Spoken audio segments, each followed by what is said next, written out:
Hello and welcome back to Rogue Trader. I was just starting up the game and I got an achievement. I don't know if the achievements even work. An achievement said I have started a romance. That's slightly worrying. I think I might have actually given that Inquisition man the fuck me eyes. And that might actually have started a romance. We'll deal with it as it comes. Surely that is not an instant commitment to anything, you know?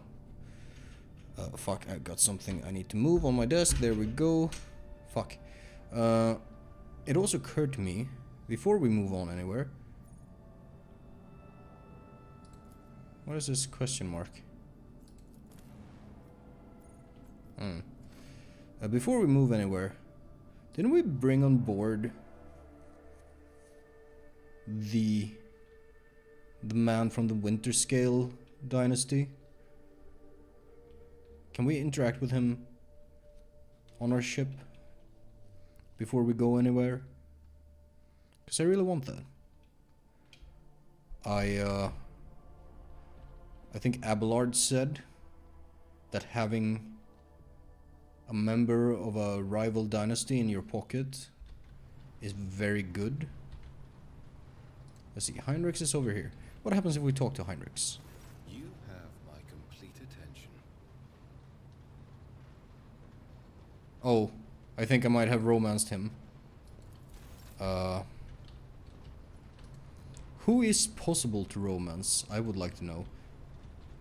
I don't think, if I'm gonna be a fucking radical as I want to be, I might not want to be involved with a member of the Inquisition. Oh well. Words cannot describe how boring the bridge is without our stimulating conversations. She also seems to like me. I have enjoyed Which I think I'm at the moment more interested in her. Although she's also dogmatic, like... Oh, look at that. I forgot about her. And I can't say I care all that much. Actually, do you have any warp related stuff? Enemy...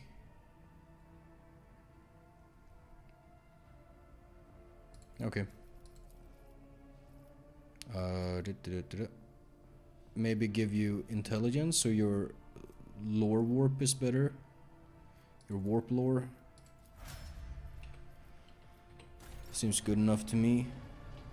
What was I gonna look at? I was gonna look at this. I am starting to lean fanatic because of the iconoclast that I'm working towards, and I got a pretty good number there. And you're leaning heretical, and I don't like that. You're dogmatic, which is okay. That is better. You're very dogmatic, which is a little bit of a problem. What's Heinrichs at? He's not... He's actually on the same page as Cassia here. They're both... Wait, shit, could I have increased her psi rating? No? She appears to be psi rating 1 already. That's good then. Dogmatic... You're... Oh, really? Abelard is iconoclast? That's good to know. And Pascal is dogmatic.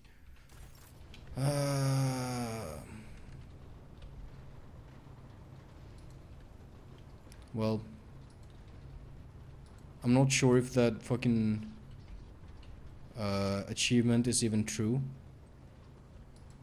Hello, Janris.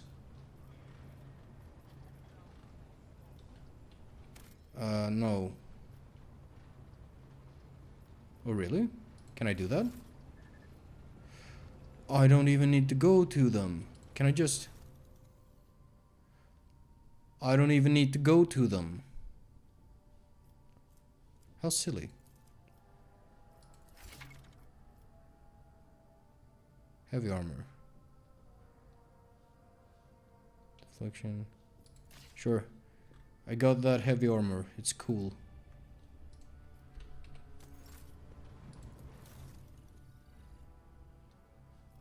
What about you? Do I want anything?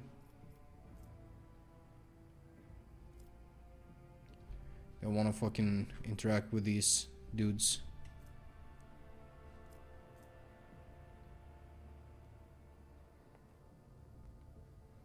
I mean, I'll think about it before we leave the system. I don't know if we're gonna be able to go back. I hope so. Oh hey, Abel is on board.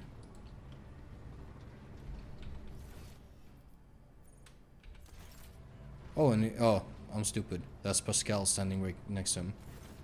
Servant of the Omnissiah, you saved from the Electro Priest Monastery, who calls himself Abel Hanuman, is staring intently at a cogitator's vidscreen. Wires connect the sacred computing machines to augmetics inside the skull of sick servants, or whispering something, their heads bowed in prayer. Abel looks up at you. After a lengthy silence, he looks away and says stiffly, "The Omnissiah knows all, comprehends all." How are you feeling, Abel? The tech priest stares intently at his feet for a while and then says, stumbling, "The running of the binary protocols was bogged down and dissolved in false commands. The filter has separated the correct signals from the incorrect.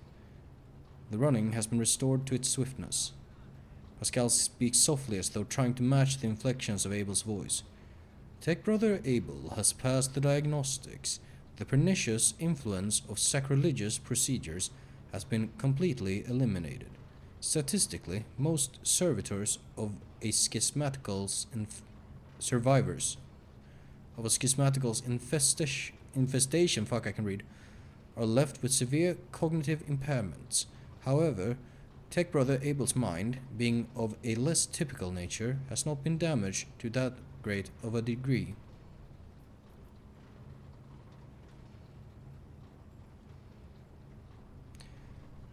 I mean, this is kind of warranted. I'm gonna gaze into his eyes. "Tech brother Abel, you are free from possession, are you not? I trust that you pose no threat to my ship." Abel's voice quivers and his eyes dart around, desperately avoiding eye contact.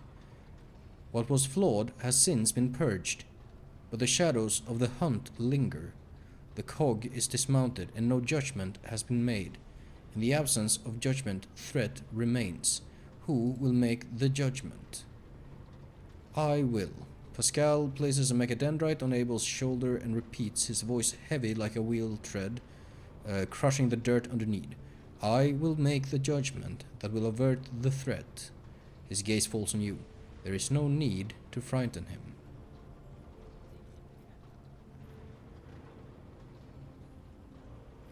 "What judgment do you two speak of?"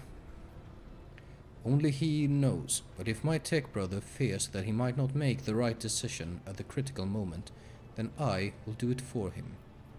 "What troubles him so?" "I assumed at first that this was caused by the shock inflicted upon his system by the schismatical attack, but my tech brother's words are a sign of deeper reason for his unease.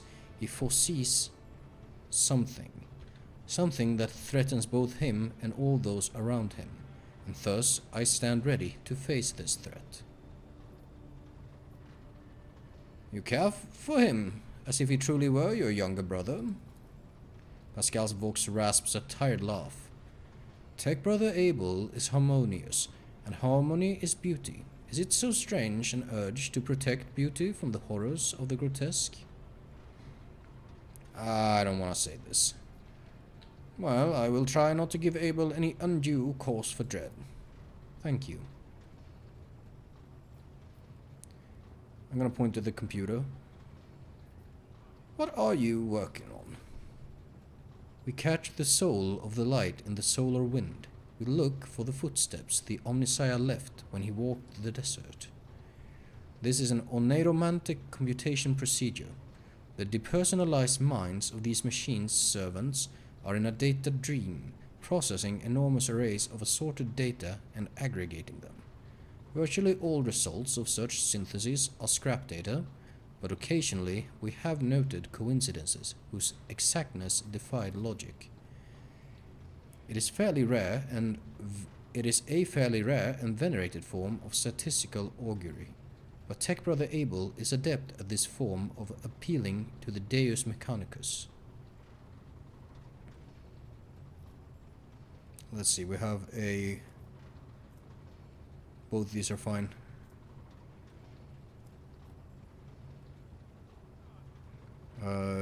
Do logic, go.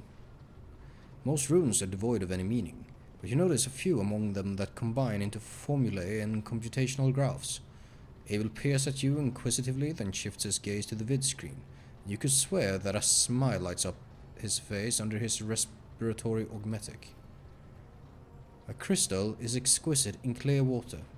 Deviation from the cycle's trajectory has been increased, as was Amanat's wish. Fuck. Abel lowers his head and his Vox synthesizer broadcasts a binary hymn you don't recall having heard before. Its sound is full of vibrant energy, and its precise rhythm is nothing short of pleasing to the ear. A rare thing for the language of the Adeptus Mechanicus. Pascal explains with an inexplicable air of pride. Tech Brother Abel has dedicated a lesser aria to you. The piece is distinguished by a high degree of acoustic harmony, and is fit for use as a motto, auxiliary identifier, or epitaph.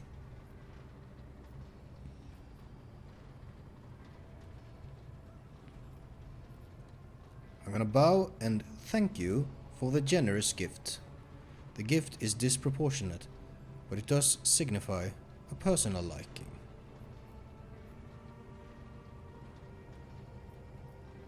I'm gonna inspect the sacred machine.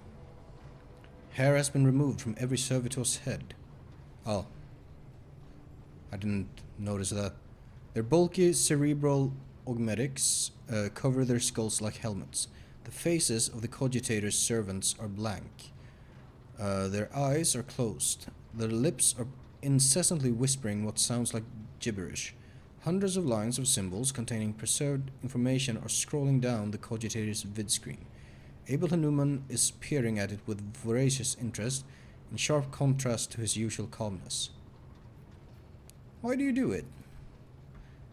It is how we carry out the quest for knowledge, in the hope that the machine god grants us an epiphany, so we may discern a logical connection in a heap of absurd data which will propel our comprehension forward.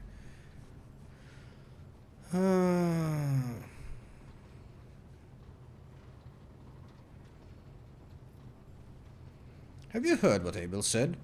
It looks like we have contributed to Amanat's design and deviated from the cycle. What does that mean for you? A low guttural sound rises from the depths of Pascal's Vox synth, as though the planet's tectonic plates are shifting and crushing each other. The planet? I don't know, maybe I could have gotten this dialogue on a planet. What mighty rumble brings forth words imbued with power? We follow a path charted by a great mind, but that path leads to dark places. The cycle has the advantage of predictability. Abandoning it will plunge the collective into a perilous space of uncertainty, which will inevitably lead to disasters and a risk of downfall for all. The doctrine of discontinuing the cycle may be good tidings, or it may be a death sentence. Only the Omnissiah knows all and comprehends all. Others are mere prophets who interpret his vision as far as their own comprehension enables them to.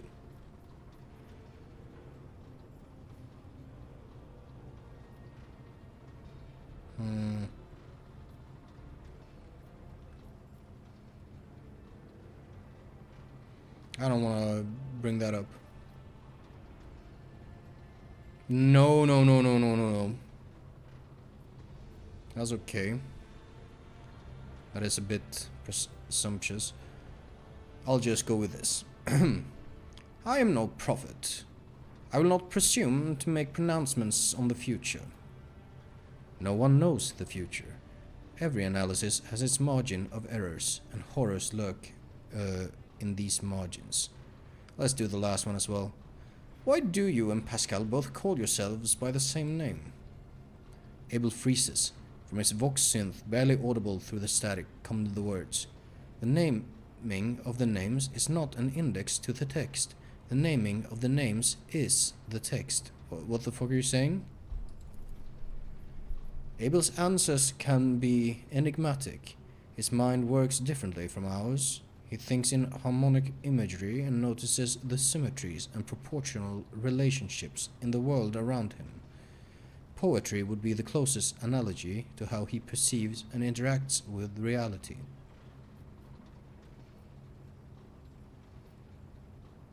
I never thought there were poets among tech priests. Why would there not be? Technolingua is rhythmical and possesses a broad semantic scope, and some of its more sonorous dialects lend themselves well to individual and symphonic recitals. Well, Pascal, do you understand what Abel is hinting at? Or, actually, let's turn to Abel. We can give him the chance to explain himself. I just noticed he has different colored robes. He's got two-tone robes. But that might indicate he's not of the Martian persuasion within the Adeptus Mechanicus. Abel, could you please explain what you mean? Abel relaxes a little. His gaze drifts to the side. There is silence. Pascal, do you understand what Abel is hinting at? Negative. However, I will hypothesize. Tech Brother Abel is seeking to convey the idea that our matching identifiers are not the key to some important information. I feel like... I mean, I would appreciate if that's how it is. I feel that's an unusual thing to do in writing, though. They are, in and of themselves, the important information. At this stage in my analysis, I can draw no useful conclusions from that proposition. However, the very fact that Tech Brother Abel is trying to hint at something points to him either being better informed than me or having conducted a more in-depth analysis of the situation. Are we overthinking it? It doesn't matter why your names matched. What matters is that they matched. Is that what you mean? Abel looks sideways at you, and at once his transfixed stupor is gone. At this point in time, the cycle has been broken and reshaped into a rising spiral, as Amanat envisioned. Oh, really? On hearing his mentor's name, Pascal lets out a raspy, static-filled sigh. They are connected. My hypothesis regarding Abel's connection to the blessed Amanat has been confirmed. Well, I must take my leave. I am glad to see you. Really? Interesting. We got a bridge technomat. Got a fucking... Is that a servitor just knocked out at the moment? We got bridge officers. We got... Voidsmen at arms.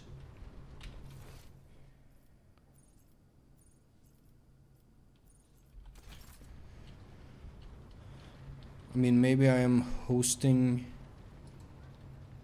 the gentleman in my quarters. Armor is contact, truth begets hatred.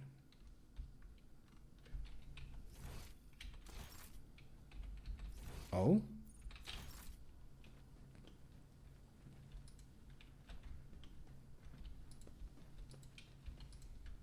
Here?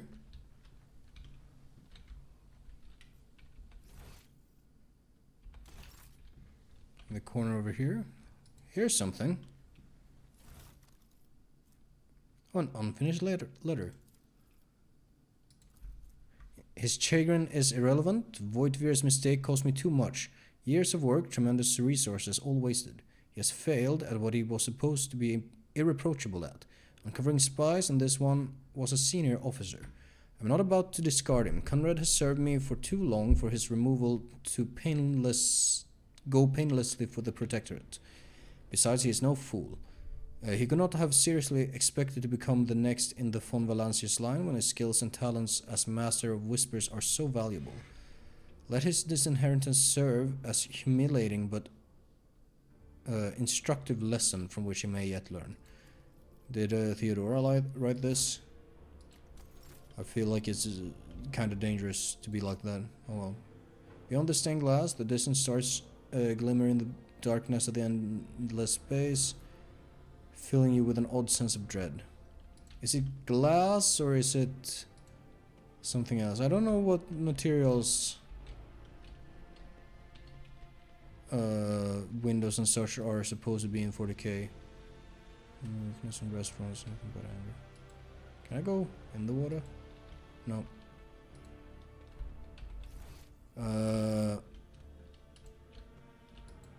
What the fuck was I trying to say again? Oh yeah, I don't know what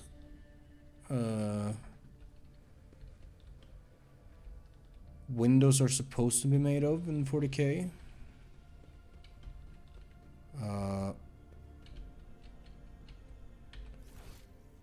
Hello? Isn't that supposed to be the elevator?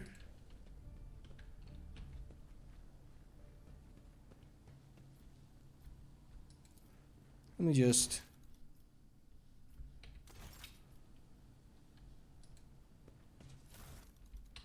click a few things.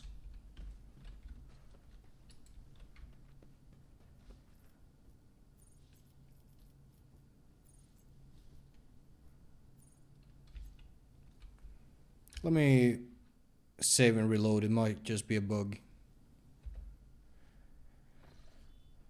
I don't know where, what happened to, what was his name? Evane? Source of all psychic powers, home of the forces of chaos, malevolent. Yep. The warp is trouble, but necessary. For space travel, for one.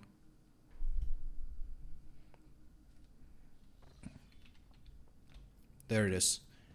Oof. Got a little bit worried. British officer. Oh, there's the master helmsman. Does he have anything interesting to say?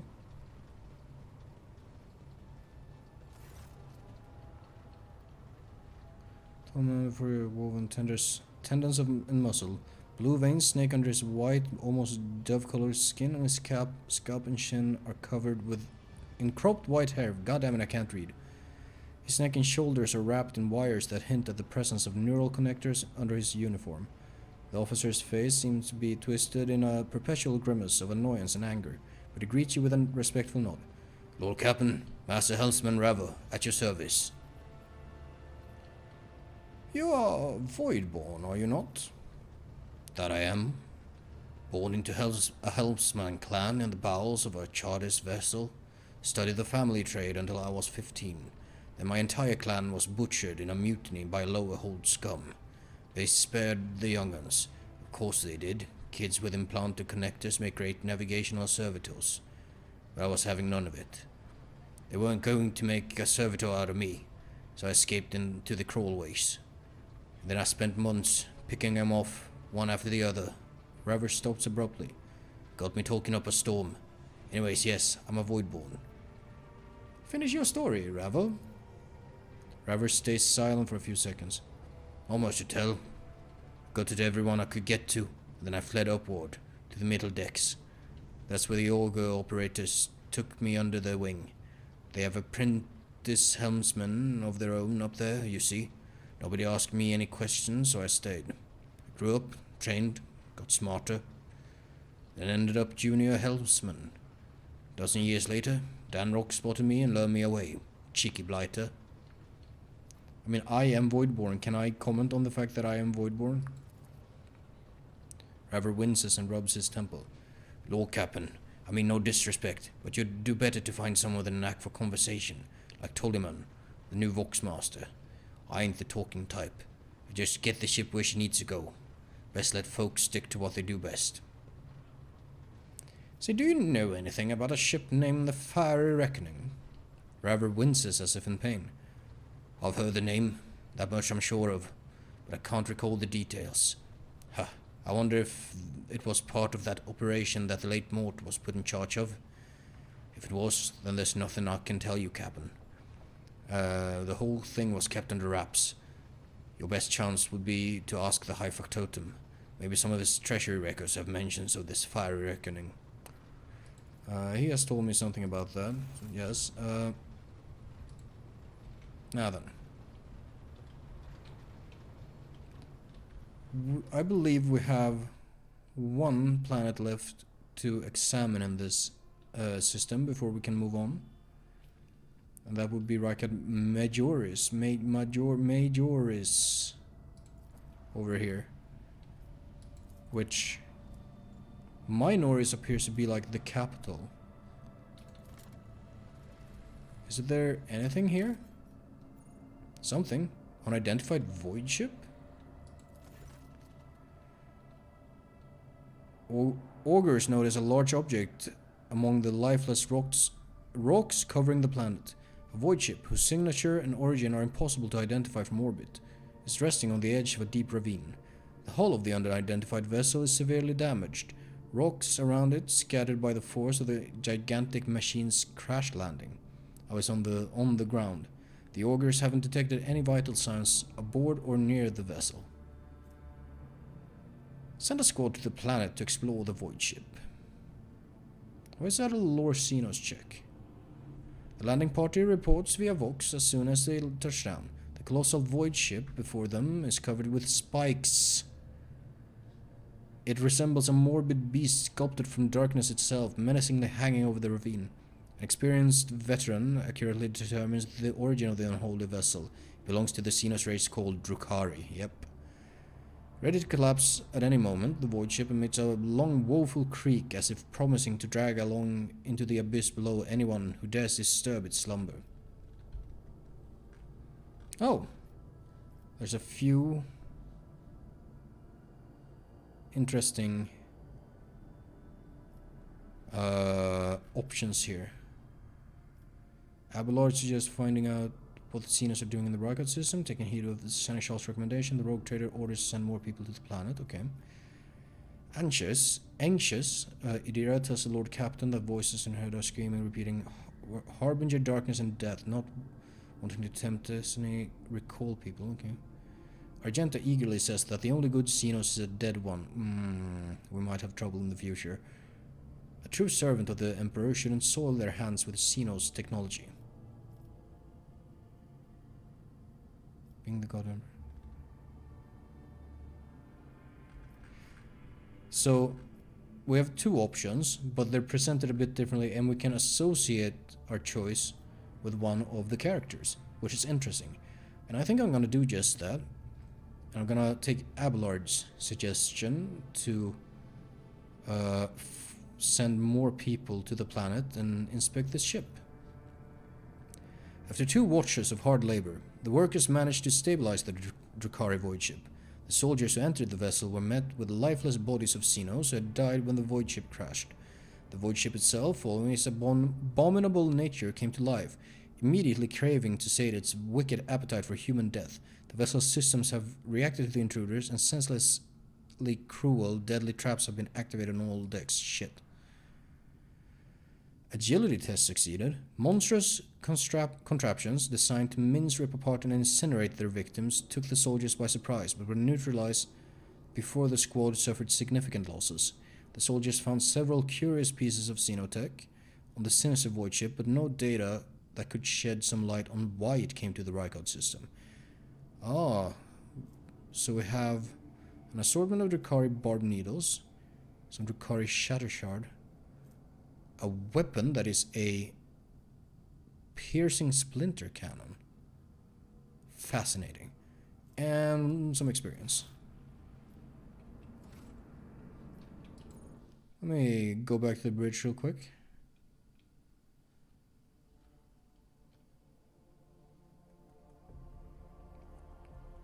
I want to examine this weapon.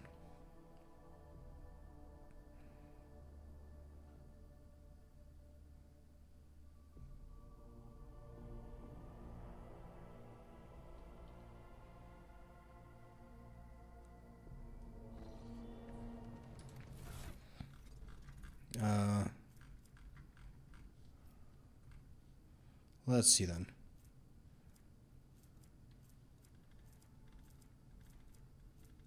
Did we get it? Here it is. Here's something at least. Tricari needles. Scatter shard.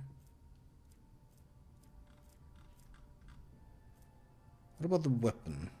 There was a weapon too.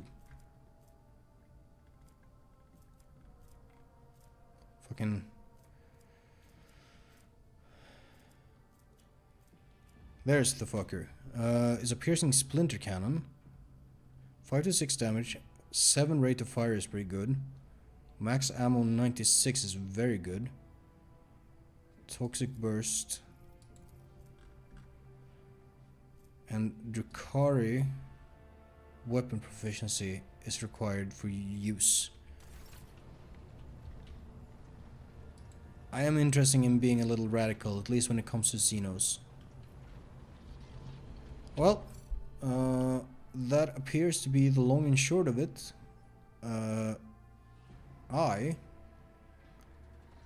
am going to set a course for Rykad Minoris. With a little mini slingshot, kind of. And then we go to the bunker, because I'm pretty sure we have done just about everything possible right now.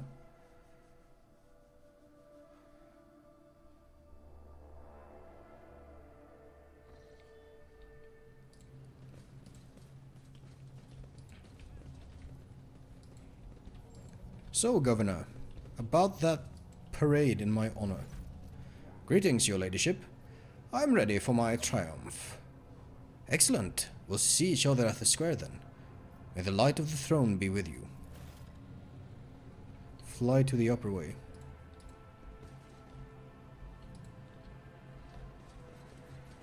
The upper way.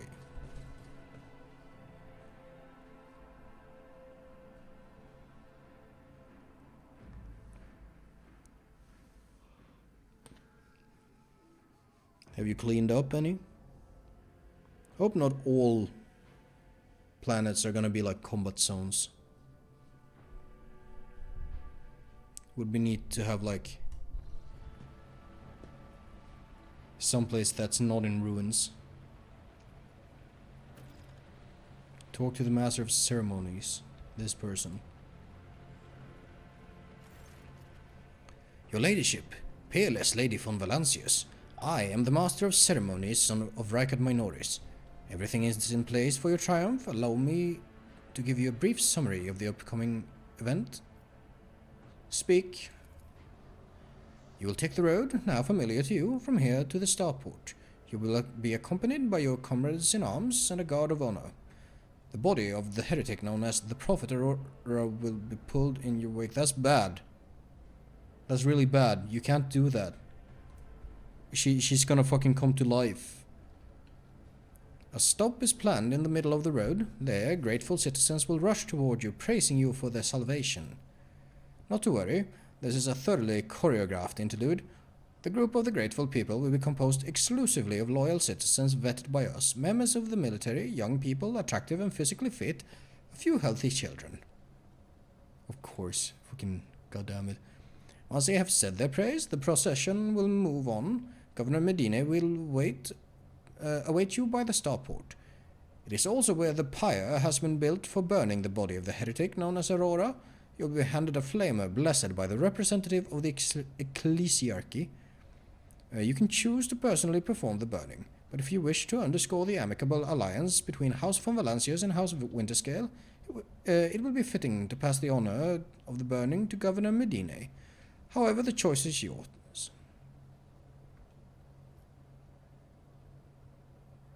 I kind of like this.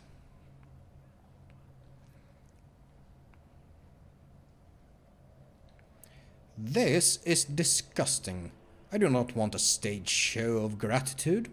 Allow the ordinary people of Rykad Minoris to speak to me, or skip this farce altogether. The Master of Ceremonies' eyes widen. My sincerest apologies, your ladyship. No thought could be further from my mind than incurring your anger. Let the, ordinary people through, you say? I'll see what can be done.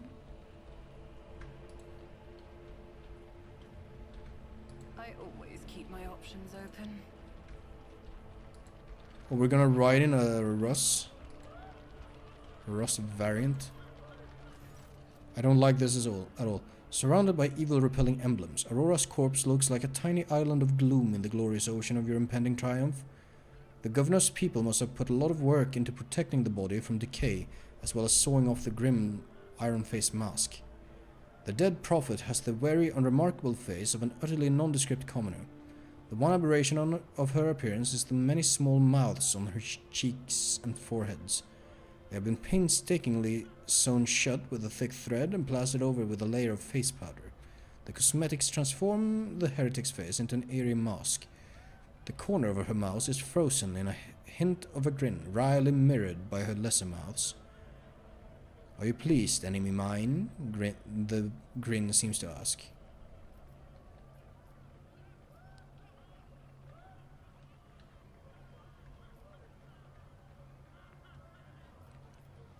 I wish I could have learned your secrets, Aurora. You died too soon and never revealed them to me. Not a sound comes in response, but as soon as you blink, the corner of the corpse's mouth seems to move upward by a hair's breadth. Or is it your imagination? No, something is shit's gonna get fucked. Things are not gonna be good. Hello, can I talk to you?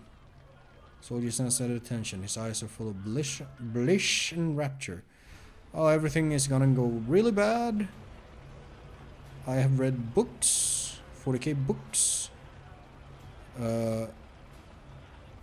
about parades that did not go well. May the light of the Emperor be with you. Glory shine through the ages. Magos. Oh, my pals are like walking. Fair enough. Local. Hello, your ladyship. Glory to you. Glory. A motley group of modestly dressed people hurries towards you. The master of ceremony says, the grateful citizens wish to present gifts to their redeemer. The master of ceremony's sugary voice almost brings a taste of honey to your mouth. For whatever reason, you know for certain that right at this moment, the gaze of Aurora's dead empty eye sockets is fixed upon the back of your head. A thought surfaces in your mind, not a voice inside your head. No, a mere thought. They are all going to die, befuddled, deprived, never having seen the truth, and it is all because of you, enemy mine.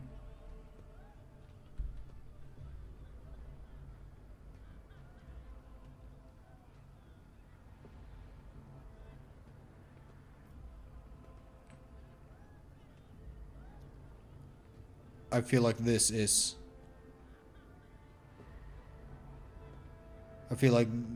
what I want to say. Should I, or should I look the... No, I will address the soldiers. Stop the ceremony. Take the people away. Something terrible is about to happen. The soldiers in the cordon exchange perplexed glances, but their trained discipline prevails and they turn toward the spectators, preparing to lead the crowd away. I'm sensing something. Boundless, blue, golden, dark. A grimace contorts Heinrich's face. The interrogator lifts his hand to his temple, as though struck by a sudden migraine. What? Behold, behold, behold the final dawn. I fucking knew it.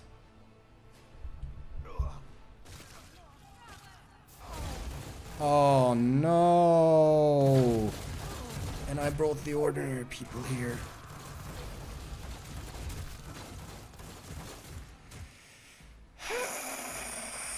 It's my fault. I killed people through that. Oh, god damn it. I mean, people would have died regardless. They're fucking vetted. Yeah, fuck. There was no good way for that. I would have... If I had received the option, I would not have brought the corpse along. Shit, that motherfucker would have burnt a long time ago if I was in charge. Tell you what. Those are Drukhari ships. This is bad.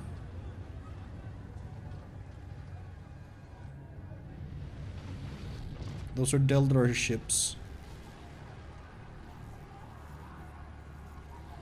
What are they doing?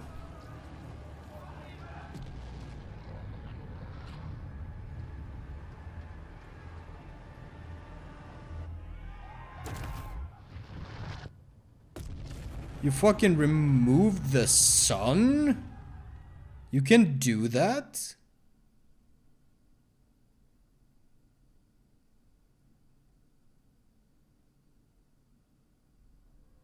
Oh no.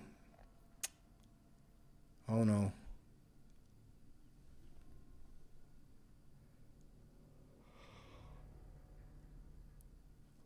I'll make an example out of you.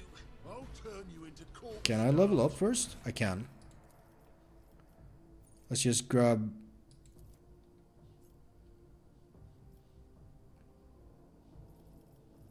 No, I can't actually. Fuck. Oh, this is very bad. This is turbo mega bad. I will see you next time when we deal with this precarious situation. See you later.